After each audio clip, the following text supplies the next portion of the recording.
आजकल एक बहुत दिलचस्प खबर सामने आ रही है। पाकिस्तान अचानक बीच में आ गया है अमेरिका और ईरान के बीच चल रही बातचीत में।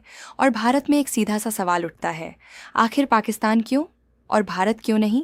देखिए, ये सवाल बिल्कुल जायज़ है, लेकिन इसका जवाब सीधा नहीं है, थोड़ा कड़वा है और थोड़ा रणनीतिक भी, क्योंकि यह सिर्फ कूटनीति नहीं है, यह भरोसा, भूगोल, ताकत और टाइमिंग का खेल है। सबसे पहले एक बात साफ कर लेते हैं, पाकिस्तान कोई अचानक से बड़ा शांतिदूत नहीं बन गया है। वह अभी सिर्फ एक मैसेज पास करने वाला माध्यम बना हुआ है और ये रोल हर देश नहीं निभा सकता। देखिए, जब अमेरिका और ईरान के रिश्ते टूटे थे, तब दोनों के बीच सीधी बातचीत बंद हो गई थी।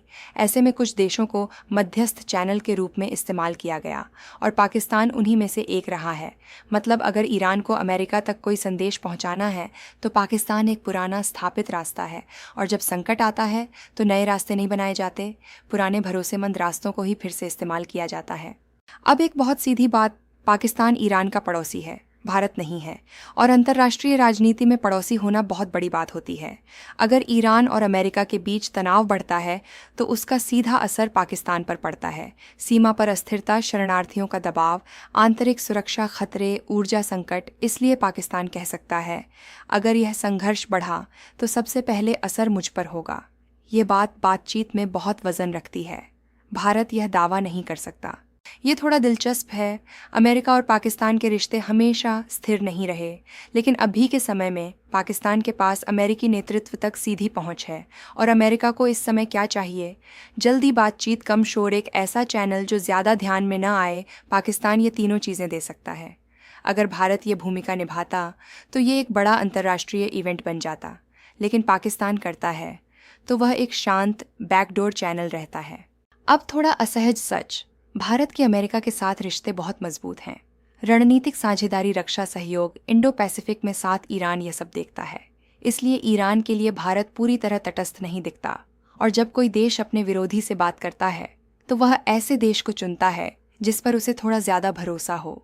इसलिए ईरान के लिए पाकिस्तान, ओमान, तुर्की जैसे देश इस भूमिका के लिए ज़्यादा उपयोगी लगते हैं। अब सबसे अहम हिस्सा, भारत चुप नहीं बैठा है। भारत बस अलग रणनीति अपना रहा है। भारत का फोकस है तेल की सप्लाई सुरक्षित रहे, स्ट्रेट ऑफ हॉर्मुज खुला रहे, भारतीय नागरिक सुरक्षित रहें, व्यापार और शिपिंग प्रभावित न हो, चाबहार पोर्ट चलता रहे। भारत का दृष्टिकोण है, मैं स्थिति को संभालूंगा लेकिन बीच में नहीं कूदूंगा। देखिए, ये सिर्फ मजबूरी नहीं है, ये एक सोच समझकर लिया गया निर्णय भी हो सकता है, क्योंकि मध्यस्थ बनना दिखने में अच्छा लगता है, लेकिन जोखिम बहुत बड़ा होता है।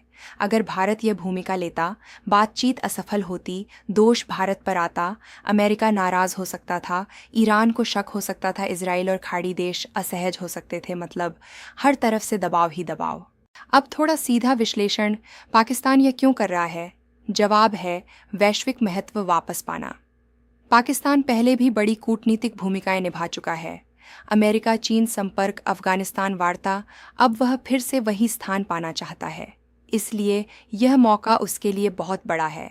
अमेरिका के साथ संबंध सुधारना, अपनी छवि बेहतर करना, खुद को एक ज़रूरी देश साबित करना, यही सबसे बड़ा अंतर है।